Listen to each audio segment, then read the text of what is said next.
하나님께서 오늘 주시는 말씀은 갈라디아서 4장 21절부터 31절 말씀입니다. 8월 3일 수요일 본문입니다. 갈라디아서 4장 21절부터 31절을 저와 여러분이 한 절씩 교독해서 읽습니다. 율법 아래에 있기를 바라는 사람들이여 나에게 말해 보십시오. 여러분은 율법이 말하는 것을 듣지 못합니까? 아브라함에게 두 아들이 있었는데 한 사람은 여종에게서 태어나고 한 사람은 종이 아닌 본처에게서 태어났다고 기록되어 있습니다. 여종에게서 난 아들은 육신을 따라 태어나고 본처에게서 난 아들은 약속을 따라 태어났습니다. 이것은 비유로 표현한 것입니다. 그 두 여자는 두 가지 언약을 가리킵니다. 한 사람은 시내산에서 나서 종이 될 사람을 낳은 하갈입니다. 하갈이라는 것은 아라비아에 있는 시내산을 뜻하는데 지금의 예루살렘에 해당합니다. 지금의 예루살렘은 그 주민과 함께 종노릇을 하고 있습니다. 그러나 하늘에 있는 예루살렘은 종이 아닌 여자이며 우리의 어머니입니다. 성경에 기록하기를 아이를 낳지 못하는 여자여 즐거워하여라. 해산의 고통을 모르는 여자여 소리를 높여서 외쳐라. 홀로 사는 여자의 자녀가 남편을 둔 여자의 자녀보다 더 많을 것이다 하였습니다. 형제자매 여러분은 이삭과 같이 약속의 자녀들입니다. 그러나 그때의 육신을 따라 난 사람이 성령을 따라 난 사람을 박해한 것과 같이 지금도 그러합니다. 그런데 성경은 무엇이라고 말합니까? 여종과 그 아들을 내쫓아라.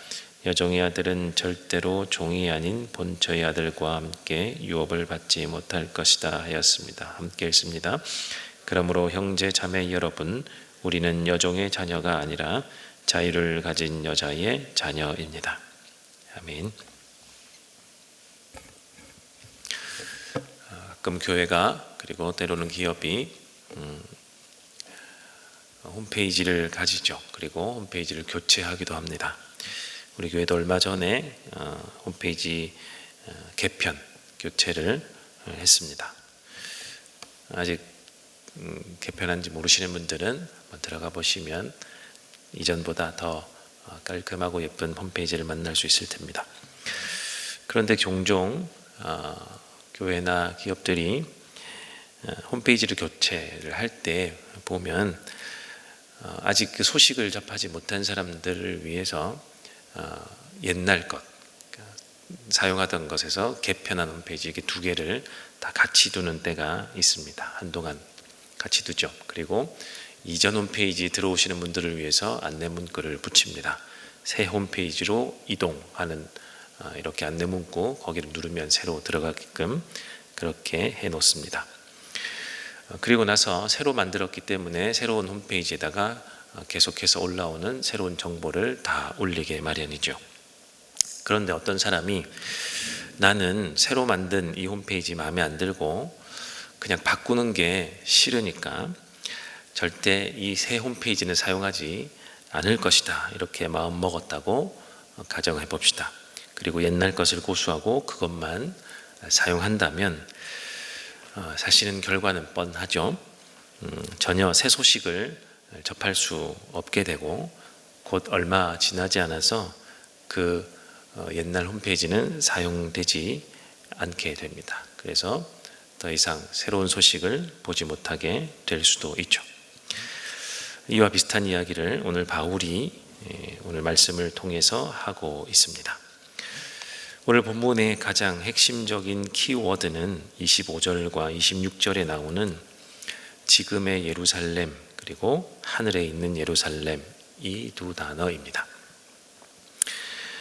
오늘 본문을 가만히 들여다 보니까 사실 이 새 번역을 이렇게 새 번역으로 이렇게 번역을 해놓은 것을 보면 사실은 조금 찾기 어려웠는데 이전 개역 개정 성경을 보면 교차 대꾸법으로 이렇게 되어 있다라는 것을 볼 수 있는데요. 교차 대꾸법이란 교차하는 상반되는 두 단어를 상반되거나 아니면 비슷한 단어를 이렇게 교차로 대꾸적으로 이렇게 계속해서 배치해 놓는 것입니다. 그래서 가장 중요한 단어, 핵심적인 단어는 가장 맨 중간에 둡니다. 교차로 A가 있으면 A-가 있고 B가 있으면 B-가 있고 C가 있으면 C-가 있고 그 다음에 D 혹은 D-가 있는데 가장 맨쪽에 있는 D 혹은 D- 이 두 문장 혹은 두 단어 혹은 D 하나만 있을 수도 있는데요. 그것이 가장 핵심, 말하고 싶은 바를 거기에 담아둡니다. 오늘 본문에 보면 이 두 문장 또는 단어, 지금의 예루살렘과 하늘에 있는 예루살렘, 이것이 오늘 본문에서 바울이 핵심적으로 전하고 싶은 키워드입니다. 그러면 지금의 예루살렘은 무엇인가 보아야겠죠. 25절을 보면 그 주민과 함께 종노릇하고 있다 라고 이야기하면서 지상의 예루살렘을 이야기합니다. 지상의 예루살렘, 지금 존재하고 있는 이 땅의 예루살렘을 말하는데 그 예루살렘은 지금 로마의 압제를 받고 있고요. 그 권력자들과 결탁하고 있는 그 존재하는 땅의 예루살렘을 말합니다. 즉 세상에 그리고 기득권에 그들의 유익을 위한 종노릇을 하고 있는 그곳 예루살렘, 곧 타락해 가고 있는 그 땅의 예루살렘이라는 것을 말하고 있습니다. 그와 반대로 하늘의 예루살렘을 또 이야기하는데 하늘의 예루살렘은 무엇일까 생각해 보면 그리스도 예수의 명령에 따라서 천상의 모양을 본뜬 하나님 나라를 아로새긴 지상의 교회, 지금 탄생한 예수님 이후에 탄생한 교회를 말하고 있습니다. 즉 바울이 말하는 것은 율법을 따르는 자들 그리고 그것만이 진리라고 이 갈라디아 교회 안에서 선동하는 자들은 새로운 예루살렘인 교회 안에 들어와 있는데 이 교회 안에서 계속해서 타락해 가고 곧 사라질 지금 땅의 예루살렘으로 모이라고 말하는 것과 같다. 곧 없어져 버릴, 사라져 버릴 예루살렘을 따르라, 그곳으로 모이라 라고 말하는 것과 같다라는 이야기를 바울이 하는 것입니다. 그런데 지금 예루살렘, 곧 지상의 예루살렘은 어떻게 되는가? 앞서 말씀드린 홈페이지 이야기인데 새 홈페이지가 생기면 다 만들어지고 이용하기 시작하면 옛날 홈페이지는 어떻게 할까요? 옛 홈페이지를 아무리 그동안 잘 사용했다고 해도 이제 기능이 다 했죠. 기능이 다 했기 때문에 곧 폐쇄하고 말죠. 마찬가지로 지상의 예루살렘, 땅의 예루살렘도 곧 폐쇄됩니다. 정확히는 무너지고 사라집니다. 주후 70년, AD 70년에 예루살렘 성전이 파괴되고 예루살렘 성전은 돌 위에 돌 하나도 남겨두지 아니하고 역사 속으로 사라지고 맙니다. 그것을 의미하죠. 그것을 바울은 오늘 비유로 말하면서 30절로 표현을 하고 있습니다. 30절을 보면 여종의 그 아들은 내쫓아라. 여종의 아들은 절대로 종이 아닌 본처의 아들과 함께 유업을 받지 못할 것이다. 곧 쫓겨난다, 퇴출된다 라고 말하고 있습니다. 즉 율법 아래에 있기만을 고집하면 구원의 새 소식과 단절되고 구원과 상관없게 된다는 말을 바울은 비유를 통하여 이야기하고 있습니다. 예수님도 마태복음 9장에 이것을 또한 비유로 말씀하셨는데 생배 조각을 낡은 배 조각과 함께 엮지 말라고 하셨죠. 생배 조각, 새로운 천의 조직을 옛날 천의 조직과 같이 직조하면 옛날 조직이 헤어지고 새 조직을 이렇게 버티지 못하는 것이죠. 또한 새 포도주는 새 부대에 넣으라고 하셨습니다.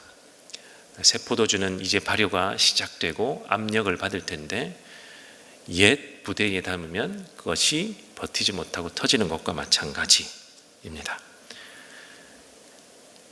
옛 것을 계속해서 고수하면서 그것이 옳다 하고 머물러 있게 되면 이렇게 된다라는 것을 예수님이 에둘러 이렇게 비유로 말씀하시는 것, 그리고 바울이 오늘 말하고 있는 것 일맥상통합니다. 새로운 복음이 전해졌습니다. 우리 예수 그리스도를 통하여 새로운 복음이 전해졌고 모든 것이 갱신이 되었고 새롭게 되었습니다. 복음의 새 가치를 우리 또한 깨달아 알게 되었고 이 복음으로 우리도 오늘도 살고 있습니다. 우리가 옛 율법 아래 있지는 않죠. 율법을 고수하고 오늘 이렇게 지켜야 해 저렇게 지켜야 해 하면서 우리는 율법을 지키고 있지는 않습니다만 혹여 새 복음을 가지고도 옛 것으로 만들 수 있지는 않을까. 내 것이 맞다고 내가 이미 생각한 고정된 이 생각이 옳다고 혹시나 누구에게 강요하지는 않을까. 오늘 사는 우리도 또한 경계해야 되지 않을까 생각이 됩니다. 오늘도 새로운 복음을 가지고 주님이 주신 이 새 복음을 가지고 주와 함께 동행하며 새로운 우리의 시각이 열리도록 새로운 하나님의 마음을 받을 수 있도록 우리 같이 기도하시는 저와 여러분 되시면 좋겠습니다. 오늘 함께 기도하실 텐데 우리 첫 번째로는 하나님, 우리가 주님이 주신 복음으로 오늘을 새롭게 살 수 있도록 새로운 마음, 새로운 시각, 새로운 눈을 열어 주시옵소서. 이전 가치에 매몰되어서 내가 가지고 있는 것만이 옳다고 말하는 자 되지 않게 하시고 새로운 마음, 넓은 마음 가지게 하여 주셔서 모든 사람과 나와 맞지 않는 사람도 포용할 줄 아는 사람 되게 하옵소서. 우리 함께 기도해 주시고요. 두 번째는 국가와 선교사를 위해서 기도하는 날입니다. 국제 정세도 위태롭고 경제도 불안하고 어려움이 계속해서 예상되고 있는 보도를 보고 있습니다. 우리나라뿐만이 아니라 전 세계가 그러합니다. 그 가운데 서 있는 대한민국 하나님 붙들어 주십시오. 기도해 주시고 국제 정세가 어렵고 경제가 어려우면 선교사님들에게도 타격이 가고 사역이 위축되기도 할 텐데 우리 선교사님들의 모든 사역을 위해서 기도해 주시면 감사하겠습니다.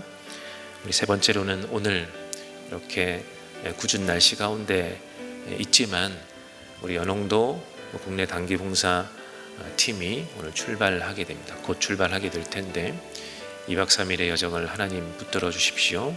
안전하게 해 주십시오. 준비한 모든 사역 그곳에서 다 펼치고 하나님의 은혜가 임할 수 있도록 도와주시옵소서. 돌아오는 그 시간까지 주님이 붙들어 주십시오. 연홍도 단기봉사팀을 위해서 기도해 주시고 또 내일은 경안교회, 인천 경안교회 여름성경학교 봉사를 위해서 떠나는 팀도 있는데요. 이 두 팀을 위해서 기도해 주시고 이어서 여러분의 개인의 기도의 제목을 가지고 기도하겠습니다. 함께 기도합니다.